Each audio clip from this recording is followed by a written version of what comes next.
The Dershow.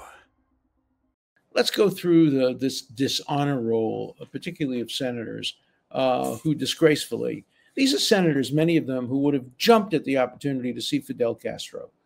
They would today jump at the opportunity to see the head of the Palestinian Authority, who is not legitimately elected and who has over his life supported Holocaust denial, Hitler, and terrorism. They would all go there in a heartbeat.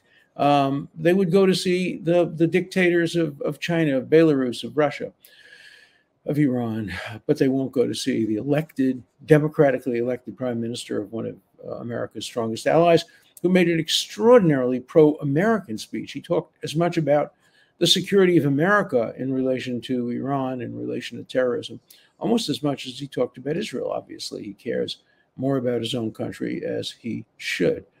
But these are among the people on the dishonor roll. Senator Patty Murray, a Democrat, disgraceful, disgusting. Of course, Bernie Sanders. What would you expect? Bernie Sanders is an overt anti-Semite. Yeah, he's Jewish. He was born in Brooklyn, and he decided to save the world and to increase diversity by moving to Vermont, which has no blacks virtually to speak of. He's a bigot and he is a hypocrite, and it doesn't surprise me. He went to England to campaign for Corbyn, who's an admitted anti-Semite. I mean, the guy, it reeks. I mean, the guy could have written for Die Stürme, a Nazi publication, and Bernie Sanders says, I don't care if he's an anti-Semite. I don't care if he's a bigot. I don't care if he's a racist.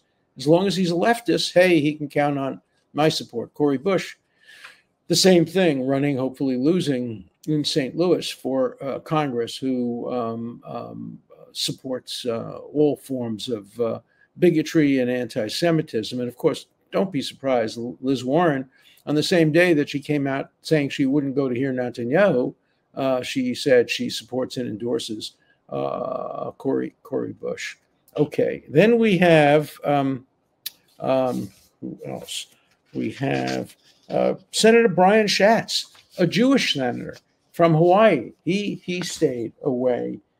Senator Charles Van Halen, he stayed away. Senator Jeff Merkley, he stayed away. Who else? Senator Greg Kasar, and then representatives. So we have a bunch of representatives. Representative Jim Clyburn, the man who made Biden president, essentially, an African American from South Carolina. He stayed away. He's very prominent, both very prominent black within the Black Caucus and a very prominent Democrat. A number of people from the Black Caucus stayed away as well. Of course, another Jewish representative, Jan Schakowsky, who always votes against Israel and always votes against anything that supports the Jewish community. And yet, the Jews of Illinois vote for her. I don't know why, but they do. And it's pretty disgraceful.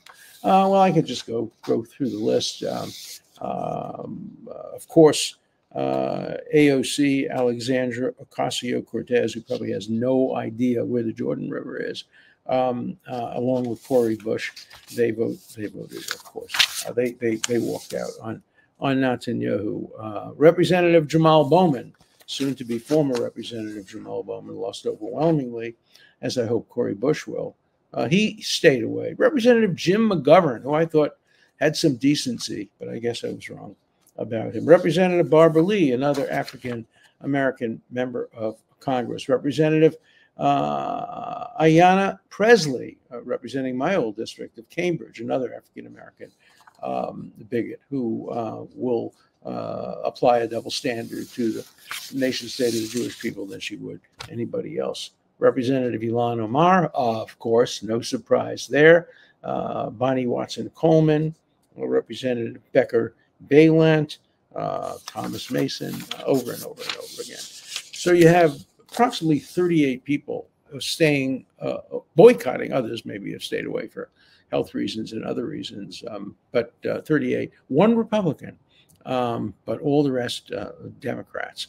And the Democrats are going around seeking the support of Zionists like me, Jews like me, Christian Zionists. Don't listen to them. They listen not to what they do, but not to what they say, but watch what they do.